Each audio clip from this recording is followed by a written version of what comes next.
इसलिए जिनको जहां जगह मिल जाए थोड़ी देर के लिए आप बैठ जाओ।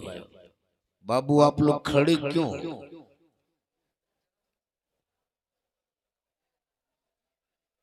अगर जलसा सुनने आए हो और एक वली के मोहब्बत में इनके दर से फयूज़ो बरकत लेने आए हो तो कुर्सी पे जगह लेके बैठ जाओ। और अगर सिर्फ तमाशा देखने आए हो तो हमें आपसे कुछ नहीं कहना है। इसलिए कि शहादत हुसैन बरकाती 22,000 से जंग नहीं लड़ा करता, 72 हुसैनियों से जंग जीत लिया करता है। इसलिए अगर आप हुसैन के इश्क में और एक वली की मोहब्बत में आए हो तो थोड़ी देर के लिए आप बैठ जाओ। मुबारकबाद दूं उर्स कमेटी के वो तमाम मेंबरान को जिन्होंने आज अपने इश्क का सबूत अपने बुजुर्गों से रिश्ता जोड़ के दिया है। अल्लाह तबारक ताला अपने हबीब के सदक़े से कबूल फरमाए। जोर से बोल दो आमीन। शायरी अहले सुन्नत जनाबे मोहतरम गुलाम रजा से आपने नातो मुनाकिब के बहुत अच्छे अच्छे अशार सुन लिए। तो क्या इरादा है, थोड़ी देर आप लोग तकरीर सुनेंगे? भैया साउंड आपका ठीक है, कमे रखे और एक बार सेट करके आप यहां बैठ जाइए। इसलिए कि मैं साउंड वाले को जानता हूं, आप बहुत अच्छे हैं, वरना साउंड वाला उंगली वहीं रखता है।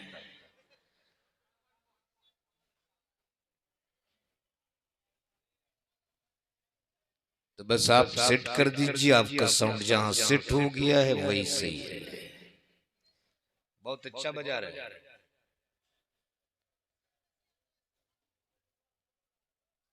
तो क्या इरादा है, थोड़ी देर सुन लेंगे?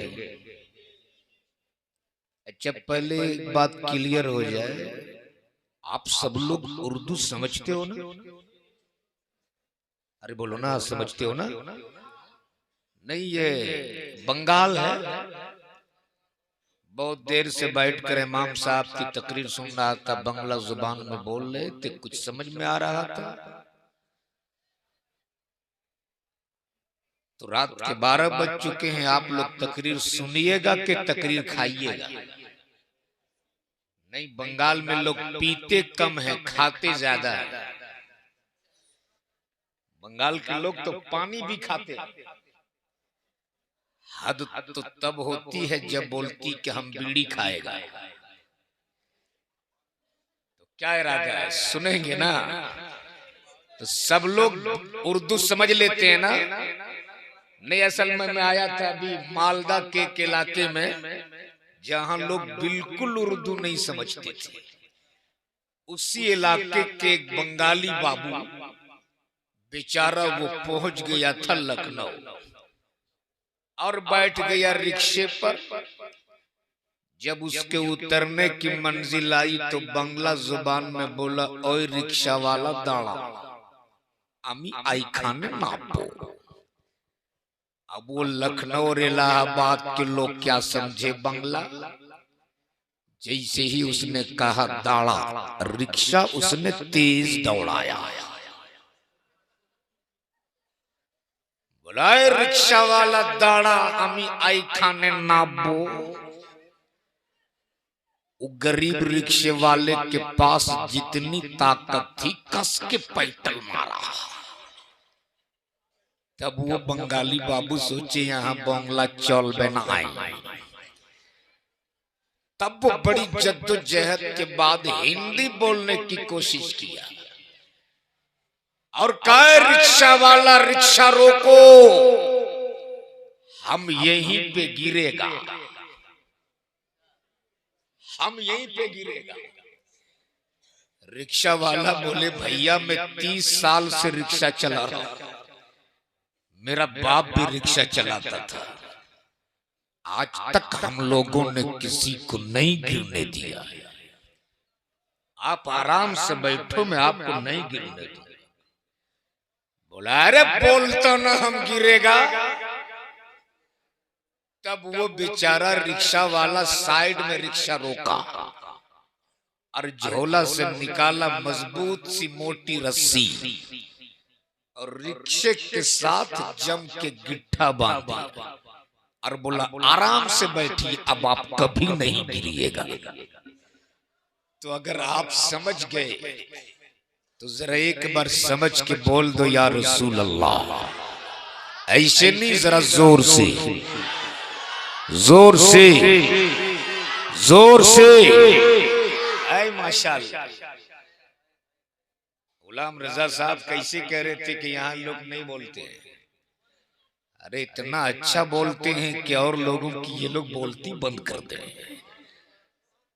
और जब मुसलमान बोलना जिस दिन शुरू कर दिया ना, उस दिन अच्छे अच्छों की बोलती बंद हो जाएगी। इसलिए थोड़ी ही देर सुनिए, मगर जिंदा रह के सुनिए, इसलिए कि हम जिंदा वली के मजार में आए हैं। जब वली हमारे जिंदा हैं तो वली के मानने वाले जिंदा क्यों नहीं हो सकते? इसलिए कि हमारी सुबह जिंदा है, हमारी शाम जिंदा है, हमारे दिल के तख्ती पर नबी का नाम जिंदा है। लेकिन मुसलमानों, आज आप जिस जगह पे बैठे हो ना, इस जगह को मेरे मुस्तफा ने जन्नत की क्यारी फरमाया है। बोल दो बोल दो। और याद रखना, जब ऐसी मजलिस से सजती है तो इंसान अल्लाह के फरिश्ते उतर आते हैं। और जब इख्तिताम होता है इसी मजलिसों का तो वो फरिश्ते सीधे रब की बारगाह में हाजिर होते। रब फरिश्तों से पूछता, फरिश्तों कहां गए थे? मेरा रब तो कादिर मुतलक है, सब जानता है मेरा रब, सब देखता है मेरा रब। फिर भी फरिश्तों से पूछता, फरिश्तों कहां गए थे?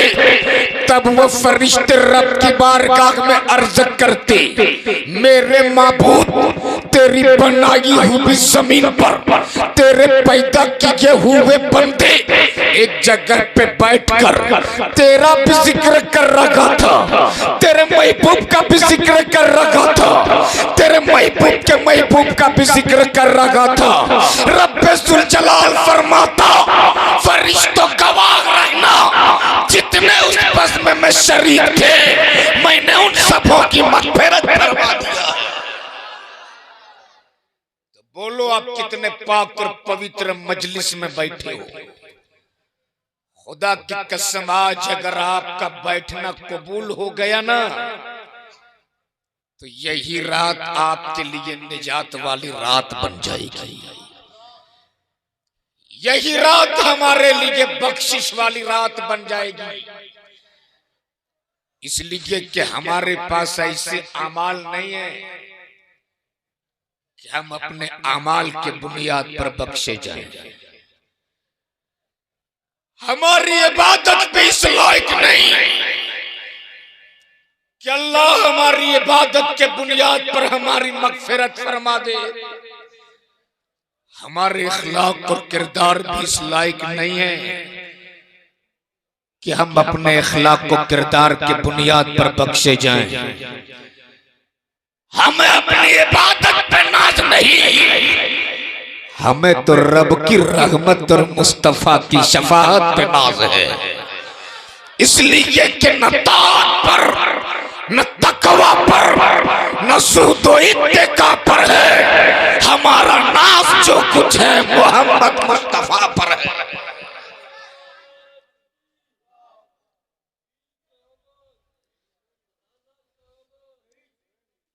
एक कोई नौजवान बीच से ठोक के खड़ा होके नारा लगा दे, कोई एक जोर से नारा है, कोई जिसे नारा लगाना आता हो,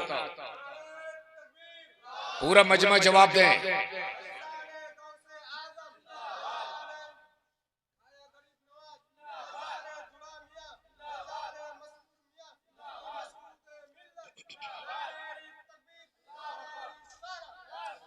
बोल दो ख्वाजा का हिंदुस्तान, ख्वाजा का हिंदुस्तान। इतना मरियल नारा गरीब नवाज के नाम पे लोग लगाते हैं। इतना मरियल नारा लगाओगे गरीब नवाज के नाम पे तब तो भारत छोड़ना ही पड़ेगा।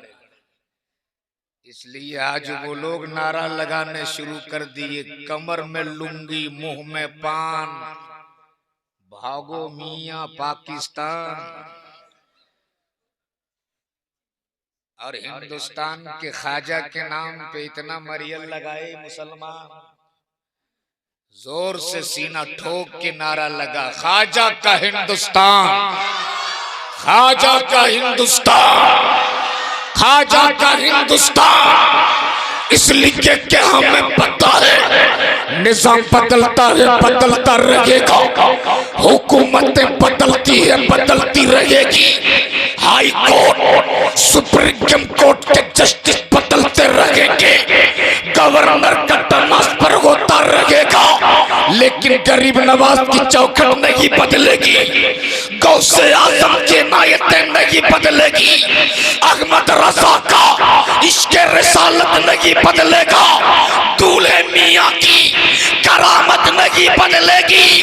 इसलिए कि अमेरिका के रखेल के औलादो, कान खोल के सुन ले, तेरे पास अगर बाजार की कुव्वत है तो हुसैन के गुलामों के पास बाजार की कुव्वत है, और जब बाजार की कुव्वत मजार की कुव्वत से टकराई है तो चूर चूर हो गई है। तुम्हें बाजार की कुव्वत मुबारक हो, हमें मसरूर पिया के मजार की कुव्वत मुबारक हो।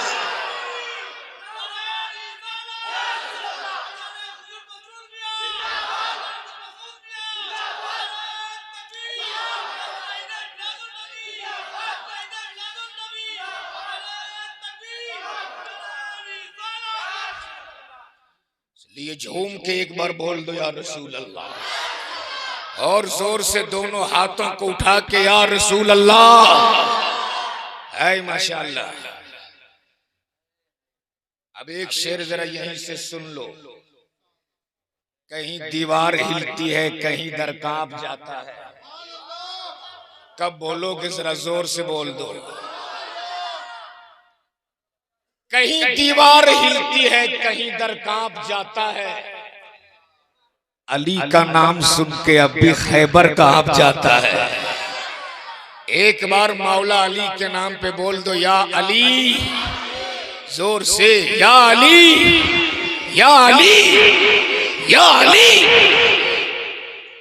अरे यार, मौला अली के नाम में इतनी गर्मी है, आप चादर के नीचे जैकेट पहन के हाथ ऐसे डाले हुए हो। अली के नाम में इतनी गर्मी है कि अगर कोई बर्फीली हवाओं में भी अली का नाम ले ले तो जिस्म से पसीना आने लगता है। फौलाद का दिल,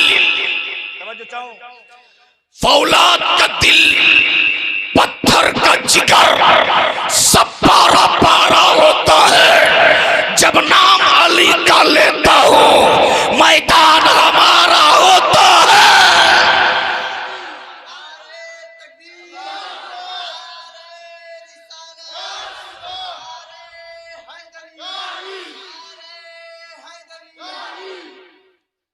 अच्छा, तो यहाँ आए माशाअल्लाह, ये देखिए शायर इनाम दे रहे हैं।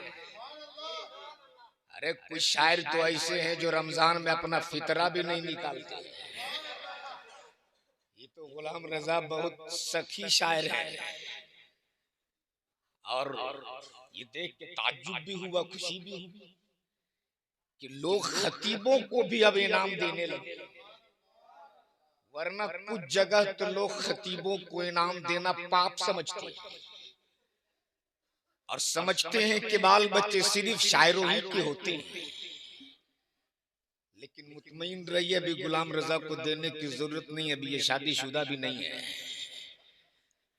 दुआ कर देंगे तो जल्दी हो जाएगी। अब शादी हो जानी चाहिए ना, आइंदा साल आएंगे तो बच्चा लेकर आएंगे। अच्छा, वो गुलाम रजा साहब, यहाँ 10-20 ही के नोट लगता है, ज्यादा चल रहा है। अच्छा, नहीं वो नोटबंदी का जमाना था। मैं तकरीर करने के लिए यूपी गया था, तो वहाँ सब लोग 10-10 ही के नोट दे रहे थे। तो वहाँ सब खान साहब लोग बैठे थे।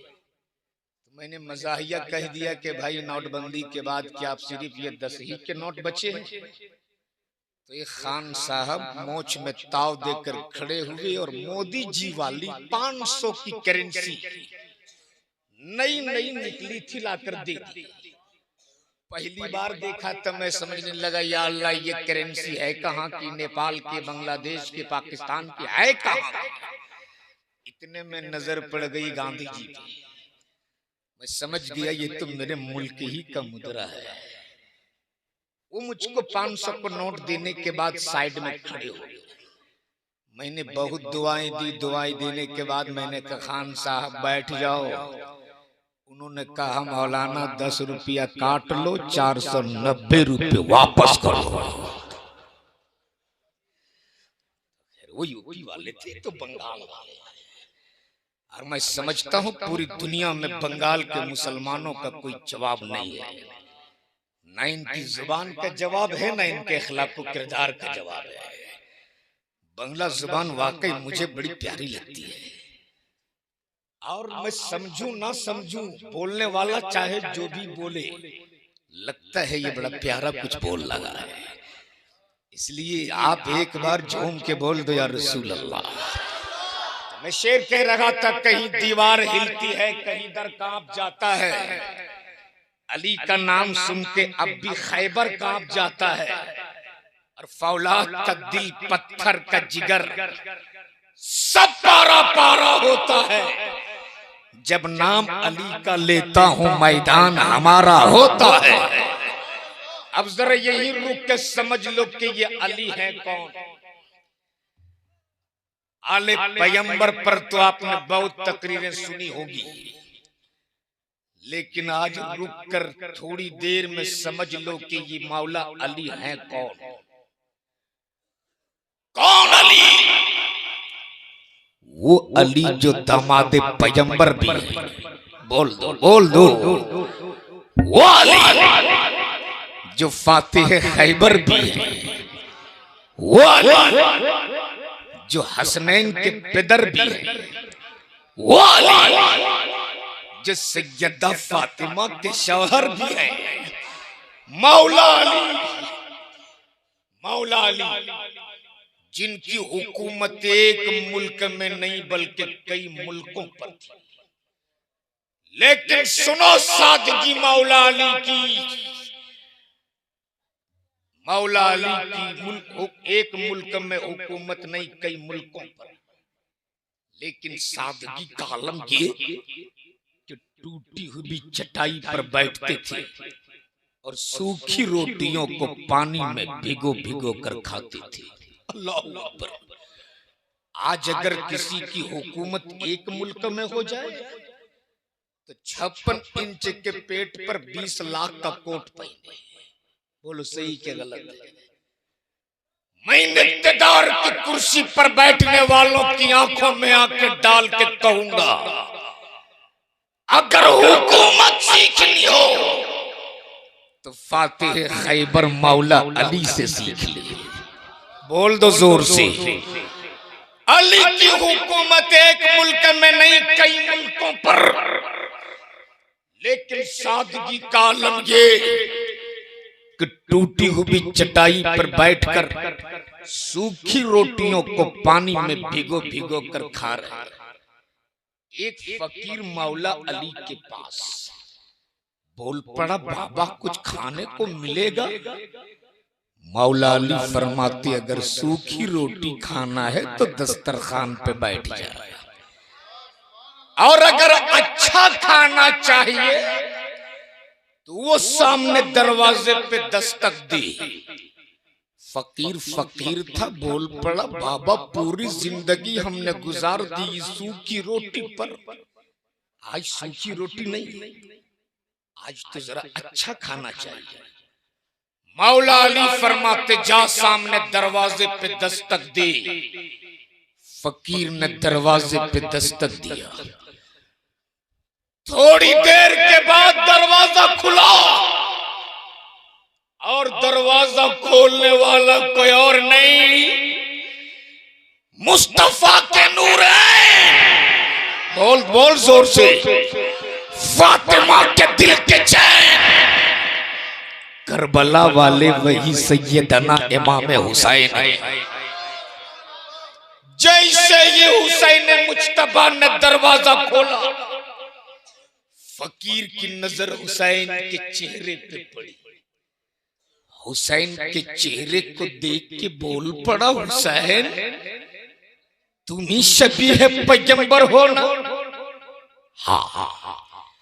ए हुसैन तुम ही तो से पैगंबर के सर सवार हो ना?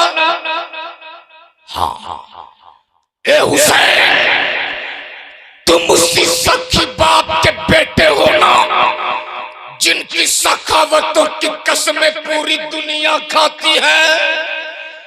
हुसैन ने मुज्तबा ने फरमाया हाँ।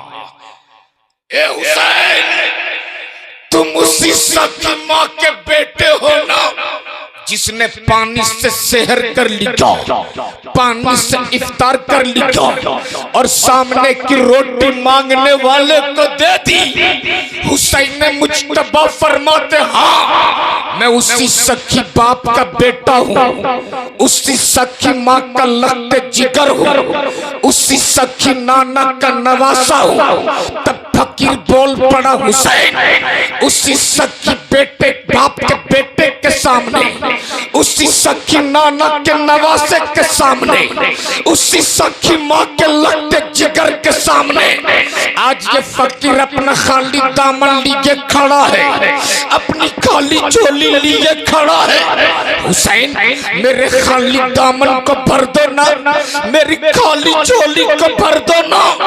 फकीर मांगते गया, सखी बाप का सखी बेटा उसके झोलियों को भरते गया, साया सवाल करते गया, सखी बाप का सखी बेटा उसके दामन को भरते गया। जब फकीर का दामन भर गया, फकीर की झोली भर गई, फकीर घर से बाहर निकला, निकल के फिर अंदर आया और आने के बाद बोल पड़ा ए हुसैन ये वही चौखट है ना जहां हर मांगने वाले को मांगने से भी ज्यादा अता किया जाता है? हुसैन ने मुज्तबा फरमाते हाँ। तब फकीर बोल पड़ा हुसैन मैंने देखा तेरे दरवाजे पर एक मफलूकुल हाल इंसान जिसके जिस्म पर फटे पुराने लिबास है, उलझे हुए बाल है, टूटी चटाई पे बैठकर सूखी रोटियों को पानी में भिगो भिगो कर खा रहा।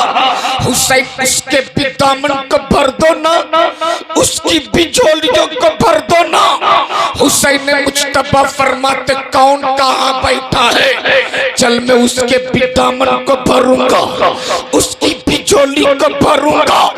फकीर आगे आगे, आका हुसैन पीछे पीछे, सायल आगे आगे, मेरे हुसैन पीछे पीछे घर से बाहर निकले और निकलने के बाद उस सायल ने जमीन पर बैठा उस फकीर की जानिब उंगली उठाई और कहा हुसैन देख वो फकीर बैठा है, देख वो मफलूकुल हाल बैठा है। जैसे ही हुसैन ने मुज्तबा की नजर पड़ी, आंखें फटी की फटी रह गई, दिल तड़प उठा और बरजस्ता बोल उठे अरे ओ सायल जिसको तुम फकीर समझ रहा है ये कोई इस घर के मालिक मेरे बाबा हजरत मौला अली बैठे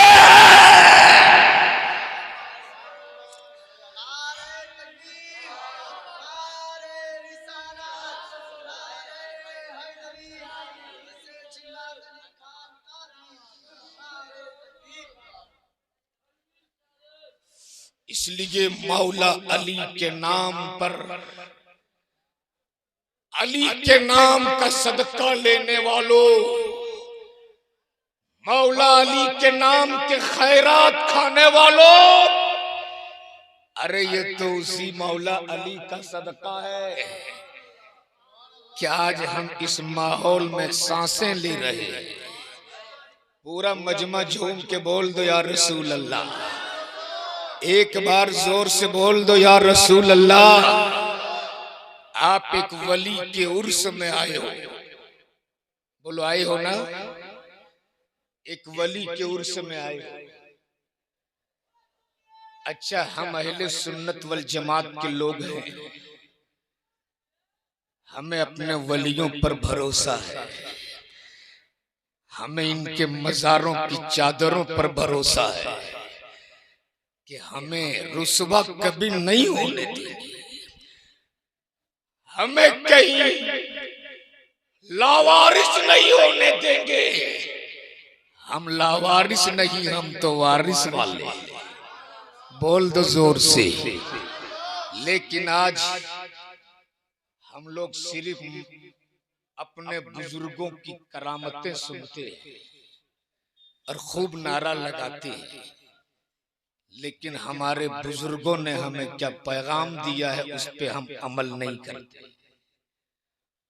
गौस के नाम पे नारा तो हम खूब लगाते हैं, लेकिन गौसे आजम ने कहा क्या है उस पे हम अमल नहीं करते। गौस के नाम पर नारा लगाने वालों, अरे मेरा गौस तो वो थे जिसने 40 साल तक ऐशा के वजू से फजर की नमाज अदा की है। बोल दो जोर से। और आज के इस उर्स के मौके पर गौसे आजम का एक कौल सुना रहा हूं, सुन लो। तकरीरें बहुत सुने हो, आज थोड़ी देर सुन के जाओ और एक पैगाम लेकर के यहां से जाना। आज तकरीरें तो खूब होती है और हमारे खतीब लोग आपको आकर के जन्नत के टिकट काट कर दे देते हैं, जा तू जन्नती हो गया। सुन, आज यहां से एक पैगाम सुन ले। जिंदा रहोगे तब भी काम आएगा, कब्र की मंजिल में जाओगे तब भी काम आएगा। सरकार गौसे आजम का एक कौल है, फरमाते हैं कि अगर किसी ने किसी भूखे के मुंह में खाने का एक लुकमा डाला, गौर से सुनना, अगर किसी ने किसी भूखे के मुंह में खाने का एक लुकमा डाला, गोया उसने 1000 जामे मस्जिद बनाने से बेहतर काम किया। कब बोलोगे? जरा जोर से बोल दो।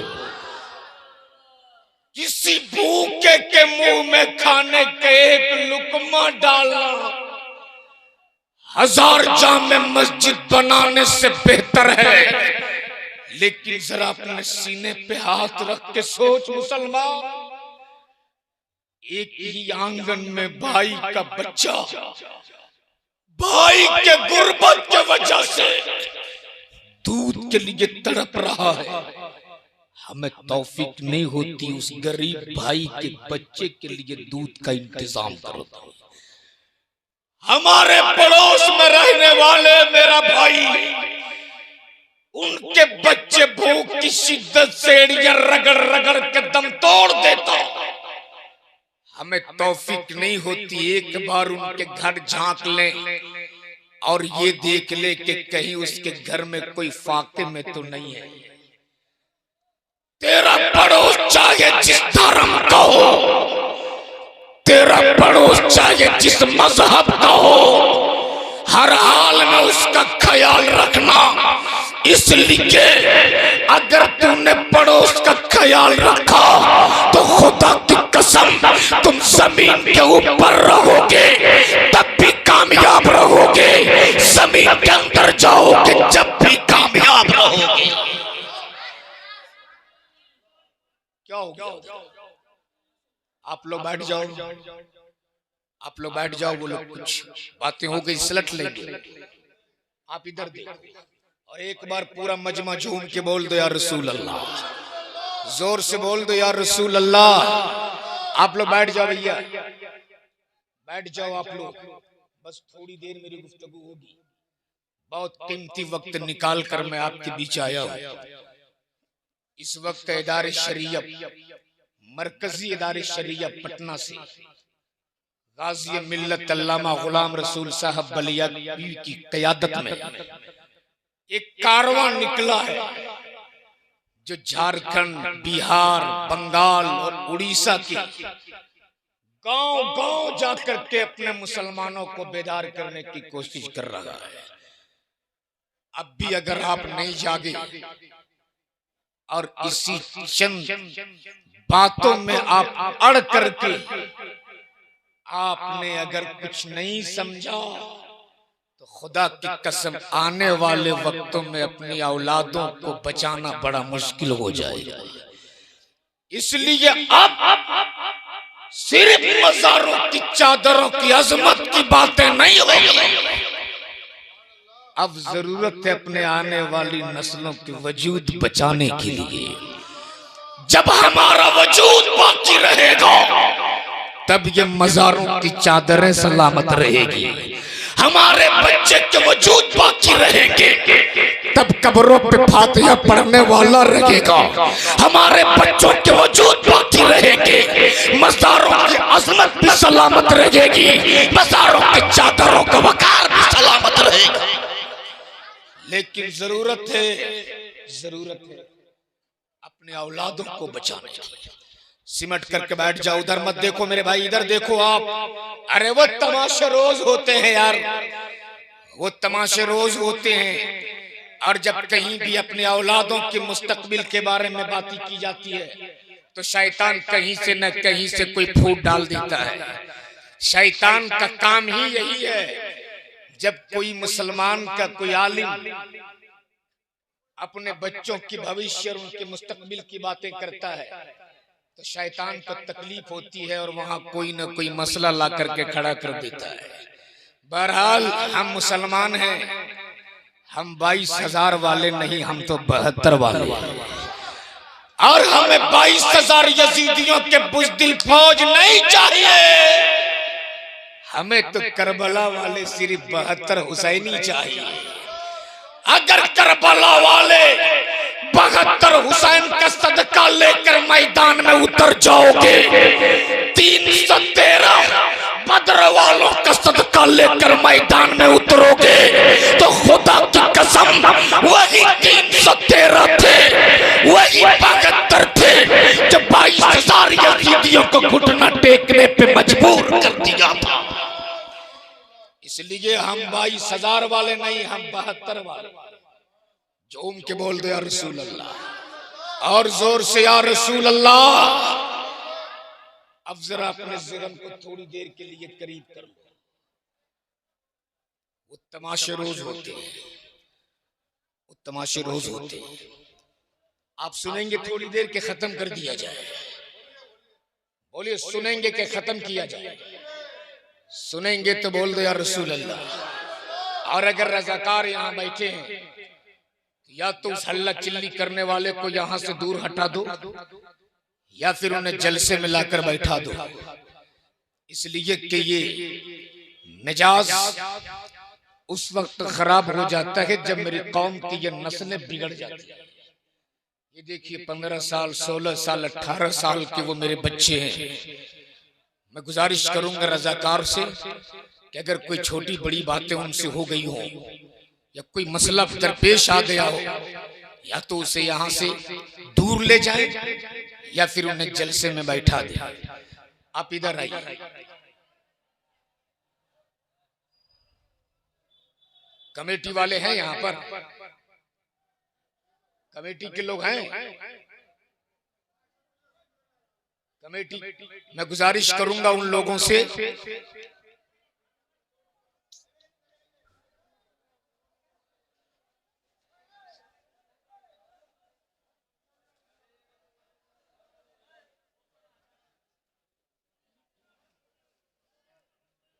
ऐसे माहौल में तकरीर नहीं हो पाएगी। या तो सलाम पढ़ लीजिए या फिर उनको वहां से हटा दीजिए।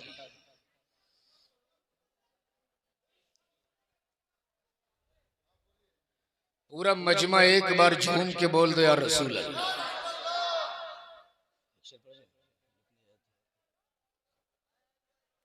करीब आके बैठ जा बाबू। एक बार पूरा मजमा बोल दे या रसूल अल्लाह। जरा दोनों हाथों को फिजाओं में लहरा के रबीउन नूर का झंडा बना के बोल दे या रसूल अल्लाह। सरकार की आमद, आका की आमद, मौला की आमद, हुजूर की आमद, नूर की आमद। सुभान अल्लाह। अब आ जाइए, जो हमारे हैं वो मैदान में आ जाइए। आजकल जलसों में 3 क्वालिटी के लोग आते हैं। गुलाम रजा भाई, आजकल जलसों में 3 क्वालिटी के लोग आते हैं। कुछ लोग जलसा देखने आते हैं, कुछ लोग जलसा सूंघने आते हैं, और कुछ ही लोग हैं जो जलसा सुनने आते हैं। तो जो देखने वाले थे वो देख लिए कि पंडाल कहाँ बना है, स्टेज कहाँ बना है, साउंड कैसे लगा है, देख लिए, वो चल। अब जो लोग सूंघने आए थे वो सूंघ रहे थे। समोसे की दुकान कहाँ है, पकौड़ी कहाँ बनी है, चाय कहाँ बनी है, वो सूंघ लिए। खाएंगे नहीं, सूंघेंगे, खाएंगे नहीं, सूंघ लिए, चल दिए। अब जो लोग सुनने वाले थे, ओरिजिनल जो लोग सुनने वाले, अब यही लोग बैठे हुए हैं। सुभान अल्लाह। अच्छा एक बात बताओ, आप लोग किसान आदमी हो ना? यहाँ खेती होती कि नहीं होती? खेती करते हो आप लोग? एक बात बता दो, धान जब पक जाता है तो आप लोग क्या करते हो? पकने के बाद सुभान अल्लाह काट लो, और काटने के बाद झाड़ देते हैं, पिटाई कर लेते हैं। काटने के बाद पीट देते हैं, और पीटने के बाद क्या करते हैं? हवा नहीं देते हो आप लोग? जब हवा देते हो और जो उड़ जाता है उससे आप लोग अपनी जुबान में क्या कहते हैं? पतंग, पतंग। अच्छा, जो उड़ जाते हैं, यहां भी इख्तिलाफ है, तो उसको पतंग कहते हैं। तो आप खुद ही फैसला कर लो, हल्की सी हवा चली और जो उड़ गए वो कौन थे? मैं नहीं कहूंगा। अब जितने ओरिजिनल लोग थे अब यही सब बैठे हुए।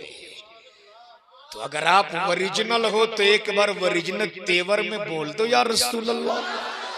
अरे लगे कब अभी जलसा शुरू हो रहा है, झूम के बोल दो, जोर से, जोर से। ऐ माशाअल्लाह। अगर ऐसा मजमा सिर्फ 72 का मिल जाए तो कई घंटे तकरीर हो सकती है। अल्लाह आपकी समात को कबूल फरमाए। झूम के बोल दो या रसूल अल्लाह। अब जरा मौला अली और सैयदा फातिमा को देख लो। मेरे नबी ने फरमाया, मुसलमानों में बेहतर मुसलमान वो है जो भूखों को खाना खिलाए और लोगों को सलाम करे। लेकिन आज हम खाना खिलाने से भी दूर हैं, सलाम करने से भी दूर हैं। अगर गांव के सेक्रेटरी हैं तो बीच चौराहे पे कुर्सी में बैठकर सीना फुला के रहते हैं कि मैं तो गांव का सेक्रेटरी हूं, इमाम साहब आ रहे हैं वो हमें सलाम करें। और अगर पीर साहब हैं तो मत पूछिए, मैं तो पीर हूं, मुरीद मुझे सलाम करे। और अगर हाजी साहब हैं तब तो कयामत। हम तो मक्का मदीना देख के आए हैं, हम क्यों सलाम करें? लोग आ रहे हैं, मुझे सलाम करेंगे। लेकिन मुसलमानों सुन, नबी ने फरमाया सलाम को आम करो।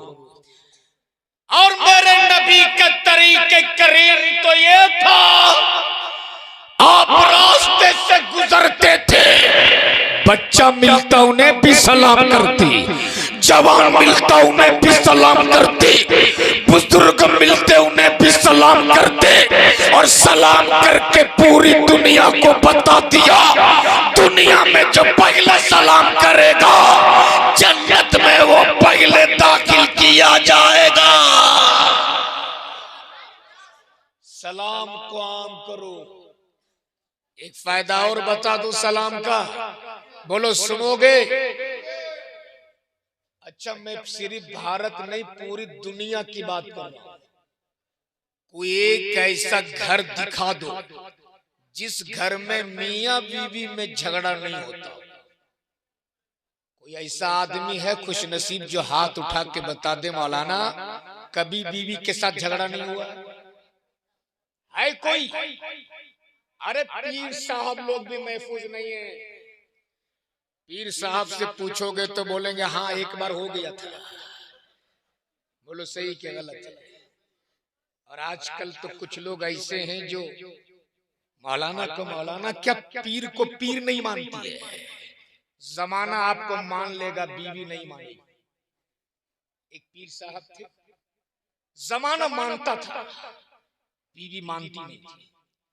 मुरीदों ने शिकायत की, हुजूर हम लोग आपके मुरीद हैं, आपको पीर मानते हैं, दुनिया मान रही, आपकी बीवी क्यों नहीं मानती?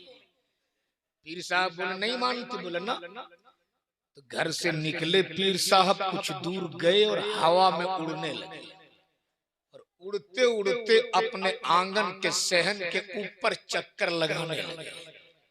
सुबह सवेरे का वक्त था, बीवी आंगन में झाड़ू दे रही थी, नजर पड़ गई ऊपर।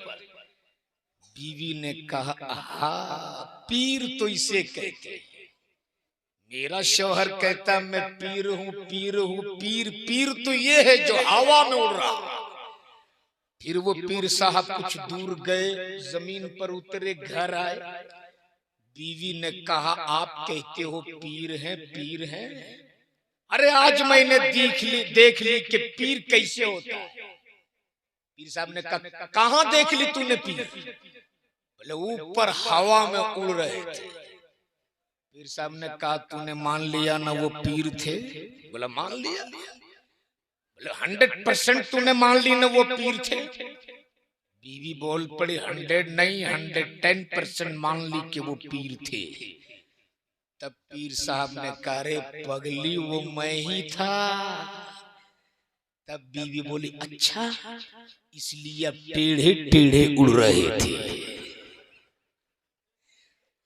तो जमाना मान लेगा, घर वाली नहीं मानेगी। बोलो सही क्या गलत है? अरे बोलो ना। मैं पूरा थम ठोक के कहता हूं एक भी आदमी ऐसा नहीं हो जो ये कह दे कि बीवी के साथ लफड़ा नहीं। बात उठ गई तो सुन लो। एक जगह एक मौलाना साहब तकरीर कर रहे थे, हमेशा अपनी बीवी के खाने की तारीफ करना, कभी झगड़ा नहीं। एक नुस्खा बता रहे थे मौलाना साहब कि घर जाना, खाना चाहे जैसा हो, दाल में नमक ज्यादा ही क्यों ना हो, बोलना क्या दाल बनी है, उसके खाने की तारीफ कर देना, कभी झगड़ा नहीं होगा। तकरीर सुन करके वो साहब घर गए। दोपहर में दस्तरखान लगा, खाना खाए, बोले सुभान अल्लाह क्या अच्छी सब्जी है। दाल मुंह में डाला, बोले वाह अल्लाह उसके हाथ सलामत रखे जिसने ये दाल बनाई है। इतना सुनने के बाद बीवी अंदर किचन में गई और मोटा सा बेलन लेकर के आई और शौहर के पीठ पे 2-4 बेलन डाल डाला। मियां ने कहा जी मैं तो तेरी तारीफ कर रहा था, तूने मारा क्यों? बीवी बोली बेवकूफ, 20 साल से तुझको खाना बना बना के खिला रहा हूँ, खिला रही हूँ, आज तक तूने तारीफ नहीं की। आज पड़ोस के घर से खाना आया तो तूने इतनी तारीफ करना शुरू कर दी। तो ये हाल है। तो अगर सुनेंगे थोड़ी देर तो एक बार झूम के बोल दो यार रसूल अल्लाह। अपने लिखे लोगों की थोड़ी देर तवज्जो चाहो। हजरत मौला अली और सैयदा फातिमा में झगड़ा नहीं, बोल दो झगड़ा नहीं, दोनों में बातों में कुछ बात हो गई। सैयदा फातिमा के दिल में थोड़ी तकलीफ पहुंची, और जब ससुराल में किसी बेटी को तकलीफ पहुंचती है तब उसको उसके बाबा याद आ जाते हैं। जब किसी बहन को तकलीफ पहुंचती है तब उसको भाई का प्यार याद आता है। सैयदा फातिमा को याद आ गए मुस्तफा, और फातिमा ने सोचा बाबा का चेहरा देख लूंगी, दिल में जो तकलीफ पहुंची है वो दूर हो जाए। बोल जोर से।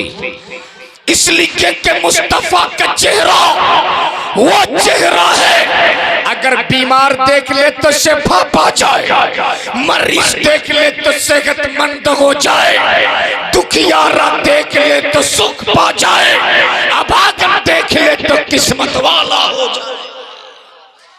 सैयदा फातिमा ने सोचा बाबा का चेहरा देख लूंगी, दिल में जो तकलीफ पहुंची है दूर हो जाए। अगर बेटियों के बाप बैठे हो तो मेरी इस गुफ्तगू को बहुत गौर से सुनना। सैयदा फातिमा मौला अली के घर से निकलकर चली है नबी के दर की तरफ। जैसे ही फातिमा नबी के चौखट पे पहुंची है, नबी ये कौनैन के घर का दरवाजा बंद है। सैयदा फातिमा ने कुंडी बजाई, अंदर से आवाज आती कौन कौन? सैयदा फातिमा बोल पड़ी बाबा आपकी बेटी फातिमा। अंदर से नबी रहमत फरमाते कौन फातिमा, कौन फातिमा? अल्लाहु अकबर। उस फातिमा के बारे में पूछ रहे कौन फातिमा, जिसकी शान तो ये है कल महशर की भीड़ में जब फातिमा की सवारी गुजरेगी तो एक नेता देने वाला नेता देगा, एक आवाज देने वाला आवाज देगा। मैदान महशर वालों अपनी अपनी निगाहें झुका लो, नबी की बेटी फातिमा की सवारी गुजरने वाली है। उस फातिमा के बारे में मुस्तफा पूछ रहे कौन फातिमा, कौन फातिमा? अब जरा यहीं रुककर पहले सैयदा फातिमा को समझ लो कि ये फातिमा कौन है। मेरे नबी सहाबा कराम के बीच बैठकर खिताब फरमा रहे, अभी छोटी है फातिमा, कमसिन है फातिमा, कम उम्र है फातिमा, दौड़ी दौड़ी मुस्तफा के बारगाह में है। जैसे ही सैयदा फातिमा नबी के करीब आई, मेरे नबी ने खड़े होकर अपनी बेटी फातिमा का इस्तकबाल फरमाया। बोल दो सुभान अल्लाह। और मेरे नबी ने खड़े होकर अपनी बेटी का इस्तकबाल करके पूरी दुनिया को बता दिया, बेटियों को सहमत समझने वालों, बेटियां सहमत नहीं हुआ करती, बेटियां तो तेरे लिए रहमत हुआ करती है। बोल दो जोर से। सैयदा फातिमा नबी की बारगाह, मेरे नबी अपनी बेटी फातिमा के इस्तकबाल के लिए खड़े हो गए। सैयदा फातिमा को गोद में उठाया, पेशानी चूमा, और चूमते चूमते मेरे नबी फातिमा का सर सूंघने लगे। कब बोलोगे? जोर से, जोर से। जैसे ही नबी फातिमा का सर सूंघने लगे, सहाबा कराम बैठे थे, अर्ज करते या रसूल अल्लाह अलैहिस्सलाम, हर बाप की फितरत होती है कि अपने औलाद की पेशानी चूमे, अपने औलाद के रुखसार का बोसा दे, अपने औलाद के लब चूमे। या रसूल अल्लाह, आपने फातिमा की पेशानी चूमी, ये तो समझ में आ गया, आपने फातिमा का सर सूंघा, ये समझ में नहीं आया। बोल दो नबी फरमाते घबरा मत, घबरा मत। मुस्तफा फरमाते कल मेराज की रात थी। बोल दो बुलाने वाला रब था, जाने वाला तेरा नबी था। साथ में जिब्रील, मैं पहले आसमान पर, दूसरे, तीसरे, चौथे, पांचवें, छठे, सातवें आसमान पर पहुंचा।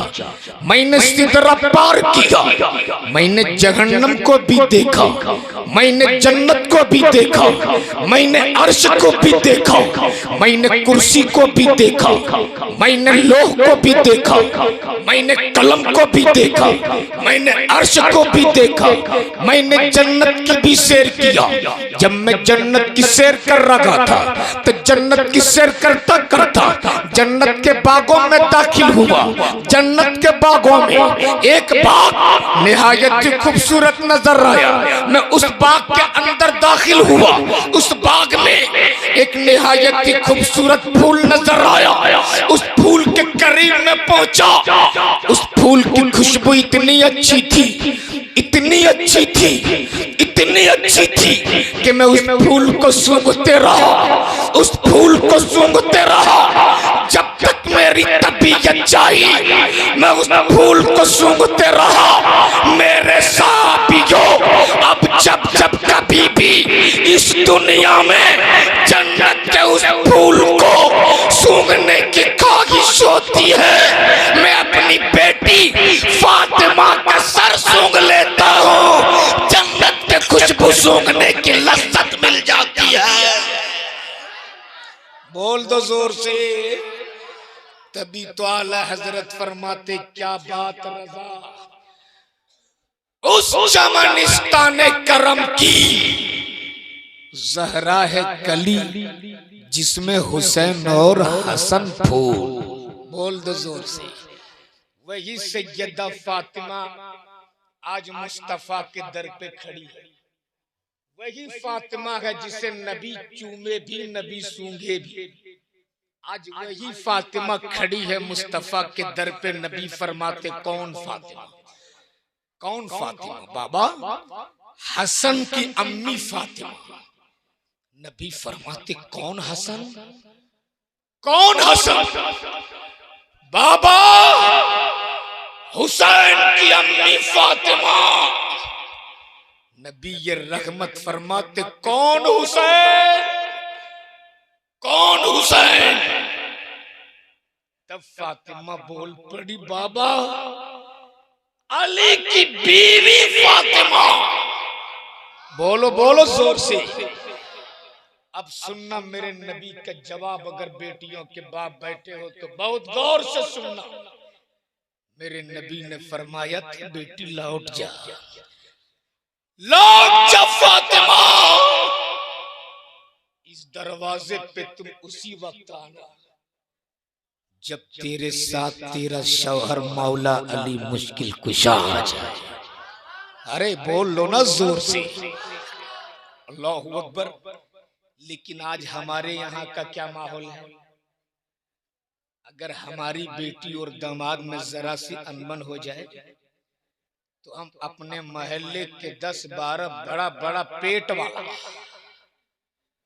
टकले किस्म के लोग 500 रुपए ऊपर वाली जेब में, साइड वाली जेब में 1000, इधर वाली जेब में 2000 डाल के हम उनको लेके जाते हैं इंसाफ कराने।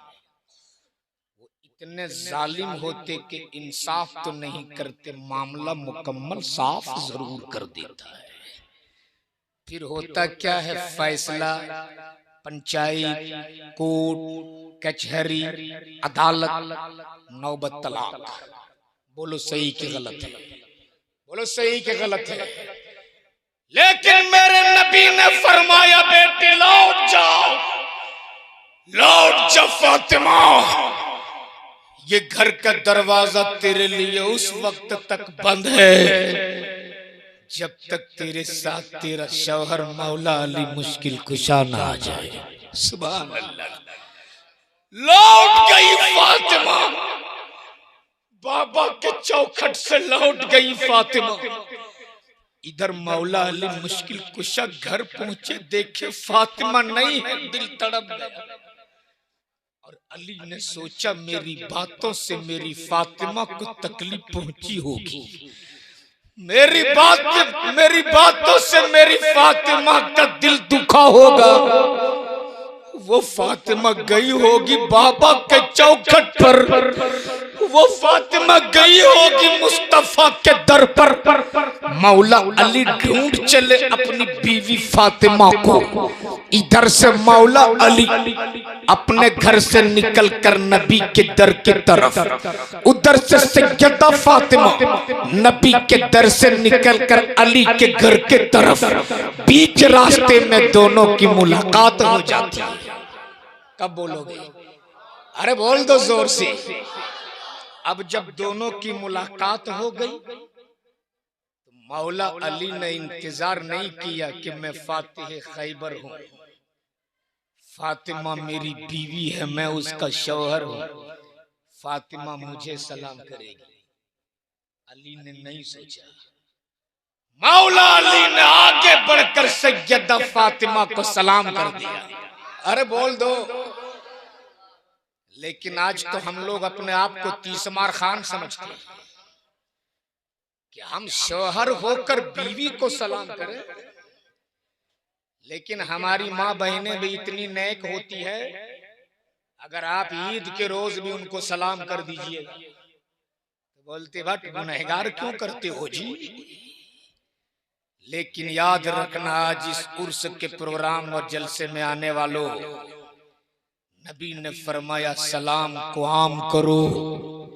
आज यहां से एक पैगाम लेकर के जाओ।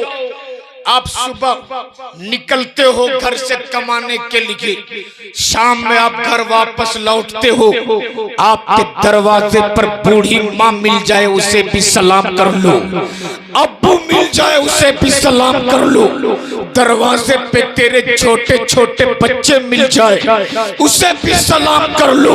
और अगर तेरा घर खाली हो, तेरे घर में कोई नहीं, तो दाखिल होने से पहले सलाम करो। इसलिए कि मेरे मुस्तफा फरमाते, जिस घर में कोई नहीं होता उस घर में मुस्तफा होते हैं। सलाम को आम करो। सैयदा फातिमा को मौला अली ने सलाम किया। सुभान अल्लाह। झगड़ा खत्म।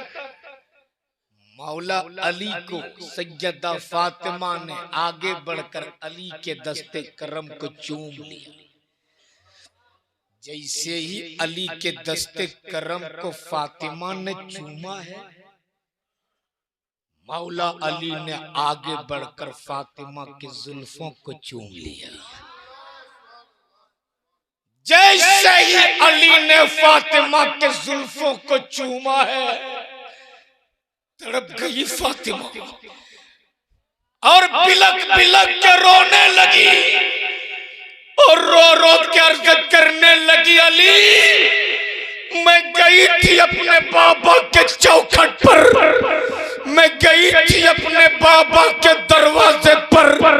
आज मेरे बाबा ने अपनी बेटी फातिमा पर अपने घर के दरवाजे को बंद कर दिए। मेरे वो बाबा मुझसे बेपनाह मोहब्बत करते थे, मेरे वो बाबा जो मुझको चूमते भी थे, मुझको सूंघते भी थे, आज मेरे लिए अपने घर के दरवाजे को बंद कर दिए। मौला अली फातिमा का हाथ पकड़ते, तसल्ली देते और फरमाते, फातिमा घबरा मत,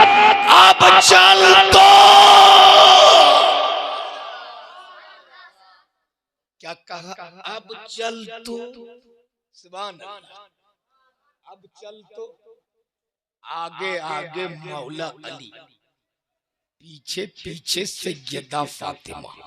बोल दो आगे आगे फातिह खैबर, पीछे पीछे खातूने जन्नत, आगे आगे हसन के अब्बा, पीछे पीछे हुसैन की अम्मी, दोनों मुस्तफा के दर पे हाजिर। नबी ये करीम के घर का दरवाजा बंद, मौला अली फरमाती फातिमा अब जरा कुंडी बजा तो। है जैसे ही सैयदा फातिमा ने पहली कुंडी बजाई, नबी के कौनैन ने अपने रहमत वाले हाथ से घर का दरवाजा खोल दिया और फरमाते मरहबा मेरी बेटी तू आ गई, मरहबा मेरी फातिमा तू आ गई। गोया नबी के कौनैन ने अपनी बेटी फातिमा पर अपने घर के दरवाजे को बंद करके क़यामत तक आने वाली अपनी पूरी उम्मत को पैगाम दे दिया कि अगर तेरी बेटी और दामाद में कभी अनबन हो जाए तो तुम उसमें दखल अंदाजी मत करो, बल्कि उन दोनों को सुलह कर लेने दो। अगर तूने इस पे अमल कर लिया तो खुदा की कसम तेरे घर में कभी तलाक की नौबत आ ही नहीं सकती है। जोर से बोल। लेकिन आज अगर हमारी बेटियों को जरा सी तकलीफ हो जाती है ससुराल में, फोन करती है घर, अब्बू, बाप भी कम नहीं है, बोलता है बेटी घबराना मत, अब भी आता हूं उसका घर का खूंटी खंबा सब उखाड़ देंगे। बोलो सही के गलत है? इससे आप अपनी बेटियों के घर सुधार नहीं रहे, घर बिगाड़ रहे हो। नबी रहमत ने मौला अली और फातिमा को घर के अंदर दोनों को बैठा दिया और मुस्तफा फरमाते अली मेरी फातिमा को तकलीफ मत देना। सुनो समझाने का अंदाज। और नबी की जिंदगी को देखकर यहां से एक पैगाम लेकर के जा बैठाया अली को मुस्तफा ने और फरमाते अली मेरी फातिमा को मत रोला, फातिमा को माँ का ममता भी मैंने ही दिया है, बाप का प्यार भी मैंने ही दिया है। अली मेरी फातिमा को रोने मत देना, इसलिए कि जब मेरी फातिमा रोती है ना तो अली मेरा दिल भी रोता है, मत रोने देना मेरी फातिमा को। ये समझाने का अंदाज है। आज मैं हाथ जोड़ के आपसे सिर्फ एक पैगाम दूंगा, घर जाएंगे माँ बहनों को आप अपने घर में समझा देना। जिस दिन घर की बहुएं अपने माँ बाप को सास ससुर समझना शुरू, सास ससुर अपने घर के बहुओं को बेटी समझना शुरू कर दे, और जिस दिन घर के सास ससुर अपनी बहू को बेटी और बहू अपने सास ससुर को माँ बाप समझना शुरू कर दे, खुदा की कसम उस घर में कभी झगड़ा नहीं बल्कि वो घर जन्नत का नमूना बनता हुआ नजर आएगा। लेकिन आज बड़ा अलमिया है, अगर हमारी बेटी ससुराल में खुश है, दामाद एक ही साथ दस्तरखान पे बैठा के खाना खिलाता है तो माँ बड़ी खुश होती है और इमाम साहब के पास जाके कहती है हजरत बड़ा अच्छा दामाद मिला है मुझको। दामाद नहीं, हीरा मिल गया, हीरा। मेरी बेटी बहुत सुख में रहती है और इतना चाहता है मेरा दामाद के दस्तरखान पे बैठा के खाना खिलाता है। और अगर बहू के साथ बेटा खाना शुरू कर दे तब फिर वही माँ जाती है इमाम साहब के पास, हजरत कोई तावीज दे दीजिए ना, मेरा बेटा अभी ससुराल से लौटा है, लगता है उन लोगों ने कुछ खिला दिया है, बदतमीज हो गया है मेरा बेटा, किसी की इज्जत नहीं करता है, एक के दस्तरखान पे बहू के साथ बैठ के खाता है। अगर बेटी ससुराल में दामाद के साथ खाए तो माँ खुश, और अगर बेटा बहू के साथ खाने लगे तो माँ को तकलीफ। मैं कहता हूँ माँ बहनों, जिस तरह तेरी बेटी बेटी है, उसी तरह तेरे घर में जो आई है वो भी किसी की बेटी है। जिस तरह तेरी बेटी ससुराल में खुश है तो तेरा सीना ऊंचा हो रहा है, तेरा दिल खुश हो रहा है। उसी तरह किसी की बेटी तेरे घर में खुश रहती है तो उस माँ का भी कलेजा ठंडा हो जाता है, उस माँ का भी दिल खुशी से झूमने लगता है। इसलिए मैं आपसे कहूँगा मेरे भाइयों, आपके घर में जो किसी की बेटी आई है, अपने बाप को छोड़ के आई है, भाई का प्यार छोड़ के आई है, माँ की ममता छोड़ के आई है, बाप की मोहब्बत छोड़ के आई है, गांव वालों की मोहब्बत छोड़ करके तेरे घर आई है, तेरी खिदमत करती है, तेरे माँ बाप की भी खिदमत करती है, तेरे कपड़े को भी वही धोती है, तेरी हर जरूरियात को वही पूरी करती है। इसलिए तेरे घर जो बेटी आती है बीवी की शक्ल में, उसे कभी तकलीफ मत देना, उसे कभी परेशान मत करना। खुदा की कसम, जिस शौहर ने अपनी बीवी को खुश कर लिया और जिस बीवी ने अपने शौहर को खुश कर लिया, अल्लाह के रसूल उसे जन्नत की बशारत सुनाने आए।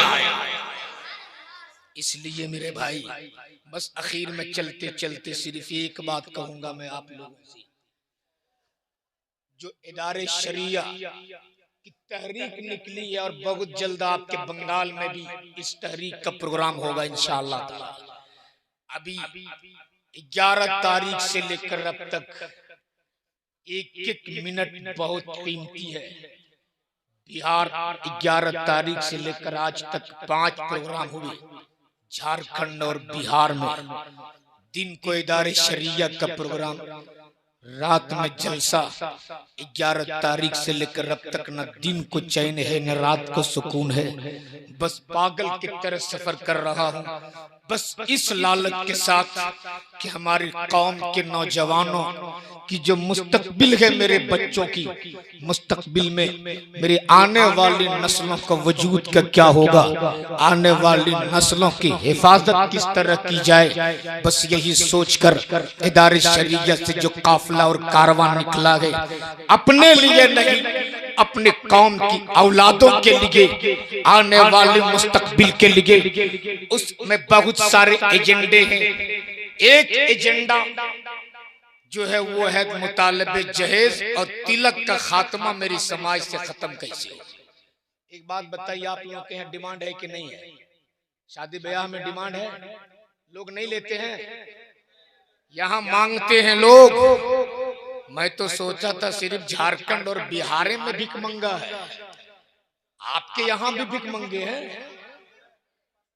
तो मैं तो कहूंगा उनको बेटी बाप से मांगने की जरूरत नहीं है। स्टेशन पे एक ड्राम ले ले और उसमें लिख दे मैं बेटा का बाप हूँ, बहुत बड़ा भिख मंगा हूँ, मुझको भीख दो। 1 साल सिर्फ मांग ले, शोरूम से वो स्कॉर्पियो खरीद लेगा। मांगना है तो स्टेशन पे मांग, गरीब बेटियों के बाप से क्यों मांगता है, क्यों मांगता है? आज हमारी बेटियां मुरादाबाद, कानपुर, लखनऊ, गुजरात, सूरत जैसे शहरों में बिकने पे मजबूर हो। आज मेरी कौम की वो बेटियां जिसका चेहरा गैर महरम को देखना हराम, मस्जिद के सामने खड़ी रहती है कागज लेकर, मेरी बेटी का रिश्ता तय हो गया है, भिख मंगों ने 1.5 लाख का डिमांड किया है, 10-20 रुपया चंदा दे दो, उन भीख मंगों की झोली भर सकूं। मैं पूछता हूं अपने कौम के नौजवानों से, आखिर वो कौन है जिसने मेरी कौम की बेटियों को मस्जिद के दरवाजे पे खड़ी होने पे मजबूर किया है? मुसलमान अपने सीने पे हाथ रख के बता, कसूर किसका है जो एक बाप को अपने जमीन बेचने पे मजबूर कर रहा है? कब सुधरोगे आप? और उस वक्त मेरा सीना दहल गया, कलेजा मेरा मुंह को आ गया जब मैंने एक हादसा सुना इसी मालदा में। बहुत करीब है मालदा आपके यहाँ से। आज भी मालदा में पैटल वाला रिक्शा चलता है ना, चलता है ना। लॉकडाउन का जमाना था, मैं यही मालदा आया था जलसे में। बस स्टैंड से जाना था रेलवे स्टेशन, गालिबन 1.5 से 2 किलोमीटर का सफर तय करना था। एक ही रिक्शा वाला वहां था, सुबह सवेरे का वक्त था। एक ही रिक्शे वाला था, चेहरे पे दाढ़ी थी, सर पे गमछा बांधा हुआ था। उम्र तकरीबन उसकी 55 से 60 के करीब रही होगी। जब मुझे कोई रिक्शा वाला नहीं मिला तो मैं उसी चचा के रिक्शे पे बैठ गया, लेकिन उसके उस नातवा बाजू और बूढ़ी हड्डी को देखकर मुझे अफसोस हो गया। मैं रिक्शे से उतर गया और उतरने के बाद मैंने उनसे कहा, चचा वो कौन सी मजबूरी है जिसने आपको इस उम्र में भी रिक्शा खींचने पे मजबूर किया? उसने मेरी तरफ देखा और कहा, मौलाना आप मुसाफिर हो, सफर कर लो, ये मेरा रोजाना का काम है, ये मैं रोज करता हूँ। मैंने कहा, चचा मैं अपने कौम का एक जिम्मेदार आदमी हूँ, जब तक आप अपनी परेशानी बताओगे नहीं, ऐसे मसाइल का हल कैसे होगी? आखिर वो कौन सी मजबूरी है जिसने इस उम्र में भी आपको रिक्शा खींचने पे मजबूर किया? तब उसने डबडबाई हुई आंखों से मेरी तरफ देखा और भर्राई हुई आवाज में बोल पड़ा, हजरत मेरे पास कोई बेटा नहीं है, अल्लाह ने मुझको बेटा नहीं दिया है। 4 बेटियां हैं मेरी, 4। इस वक्त 3 बेटी मेरी शादी के लायक हो चुकी है। जो दिन जवानी के ससुराल में गुजारने के थे, आज वो मेरी जवान बेटियों मेरे इस नातवा कांधे पर जनाजे की तरफ पड़ रहे हैं। समाज के ठेकेदारों ने मेरी बेटियों को कवारे रखने पर मजबूर किया है। लोग रिश्ता लेकर आते रहे, मेरी बेटी को पसंद भी करते थे, घर वापस जाने के बाद टेलीफोन में कहते थे हमें रिश्ता मंजूर है, हमें आपकी बेटी पसंद है, मगर जहेज में 2.5 लाख रुपया चाहिए, एक मोटरसाइकिल चाहिए। हजरत मेरी वो हैसियत नहीं थी कि अपनी बेटी को डिमांड में मैं 2.5 लाख दे सकता। मेरी वो हैसियत तो ताकत नहीं है कि मैं अपनी बेटी के डिमांड में मोटरसाइकिल दे सकता। मेरी मजबूरी और मेरी गुर्बत तो ये है कि मैं दिन भर रिक्शा चलाता हूँ, तब जाकर रात में मेरे घर में चूल्हा जलते हैं। मैं अपनी बेटी के जहेज में 2.5 लाख रुपया कहाँ से इंतजाम करता? मेरी बेटी कवारी घर में पड़ी है, मेरी बेटी कवारी सिस्कियां अपने घर में ले रही है। समाज के इन पैसे वालों ने, समाज के इन ठेकेदारों ने मेरी बेटियों को कवारे रखने पे मजबूर कर दिया था।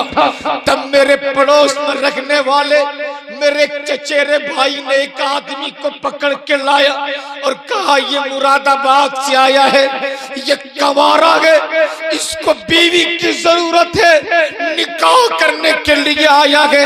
मैं उसको जानता भी नहीं था, उसको पहचानता भी नहीं था, मैं उसका नाम भी नहीं जानता था, उसके हसब और नसब के बारे में भी मुझे मालूम नहीं था, मैं उसका घर का पता भी नहीं जानता था। आखिरकार मजबूर होकर मैंने उस अजनबी इंसान के साथ अपनी बेटी का निकाह कर दिया।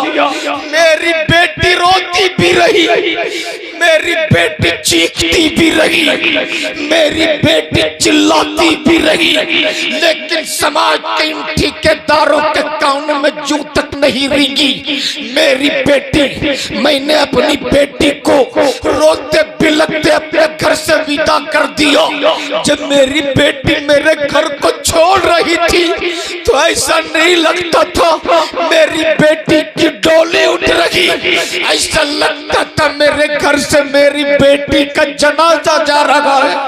मेरी बेटी रोती रही, बिलखती रही, सिसकी जान लेती रही, आह भरती रही, रोता बिलखता मैं छोड़कर चली गई। एक बेटी को मैंने भेज दिया। अब मेरा रोजाना का मामूल ये था, सुबह रिक्शा लेकर निकल जाता हूँ, दिन भर रिक्शा चलाता हूँ, रात में मेरे घर चूल्हा जलते हैं, तब मेरी औलाद खाना खाती है। एक दिन रिक्शा चलाकर रात में जब मैं घर लौटा, उन्होंने कहा मेरे घर में लाइट भी नहीं है, मेरे घर में बिजली भी नहीं है, इसलिए कि बिजली के बिल देने के लिए मेरे पास भी पैसे नहीं है कि मैं अपनी घर के बिजली का बिल भी दे पाता। आज भी मेरे घर में अंधेरा है, आज भी मिट्टी का तेल डालकर मैं अपने घर में चिराग चलाता हूँ। जब मैं रिक्शा चलाकर रात में घर लौटा, घर का दरवाजा बंद था। जब मैंने आवाज दी, मेरी बेटी ने दरवाजा खोला और दरवाजा खोलने के बाद मेरी बेटी मेरे कदमों में गिर गई और गिर के कहने लगी, अब्बू मैं जिंदा रहने के लायक नहीं हूँ, मार दो मुझे अब्बू, मार दो मुझे अब्बू, काट दो मुझे मेरे अब्बू, मैं आपको मुंह दिखाने के लायक नहीं हूँ। उस वक्त मैंने अपनी बेटी से कहा था, बेटी घबरा मत, अभी मैं दिन में रिक्शा चलाता हूँ ना, अब मैं रात को भी रिक्शा चलाऊंगा और तेरे बूढ़े बाप के बाजुओं में आज भी इतनी ताकत है कि दिन रात रिक्शा चलाकर तेरे जहेज के लिए मैं इंतजाम करूंगा, तुझे कवारी घर में बैठने नहीं दूंगा, तेरी भी शादी कराऊंगा। जब मैंने अपने बेटी के बाजू को पकड़ के ऊपर उठाया, टिमटिमाती हुई रोशनी में जब मैंने अपनी बेटी के सर से आंचल हटाया तो मेरे पैरों तले जमीन खिसक गई। मेरी वही बेटी जिसे 3 साल पहले मैं मुरादाबाद भेजी थी, वही मेरी बेटी मेरे कदमों में पड़ी थी। मेरी बेटी ने कहा, अब्बू आपके भी साथ धोखा हुआ है, मेरे साथ भी धोखा हुआ है। जो इंसान मेरा शौहर बनकर आया था वो मेरा शौहर नहीं था, वो एक दलाल था, दलाल जो मुझे यहाँ से ले जाने के बाद न जाने मेरे जिस्म को कितने जगह पर उन्होंने सौदा किया, न जाने मेरी इज्जत के साथ कितने लोगों ने खिलवाड़ किया। कोई ऐसी रात नहीं गुजरी जिस रात में किसी गैर के बिस्तर की जीनत नहीं बनी हो। अब्बू किसी तरह से उन जालिमों से छुटकर भाग करके अपने घर में आई हूँ। मैं अपने कौम के नौजवानों से कहूंगा, अगर अब भी तेरा ज़मीर जिंदा है, अगर तूने अपने शऊर को बेचा नहीं है, अगर तेरे सीने में चमड़े का दिल है, पत्थर का मूरत नहीं है, तो आज अपने दिल की आवाज सुन। आज ये हादसा एक के साथ नहीं, इसी बंगाल में हजारों ऐसे बाप हैं जिनके साथ रोजाना यह हादसा होता है। इसी इंडिया में लाखों ऐसे बाप हैं जिनके साथ रोजाना ये मैटर होता है। इसी बंगाल में हजारों ऐसी बेटियां हैं जहां रोजाना बेची जाती है।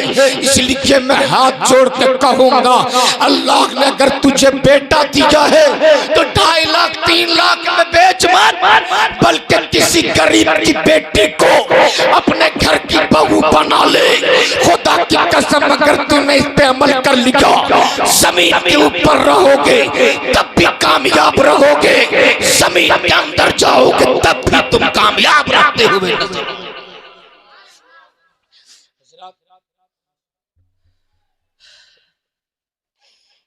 ये रोजाना का मामला है,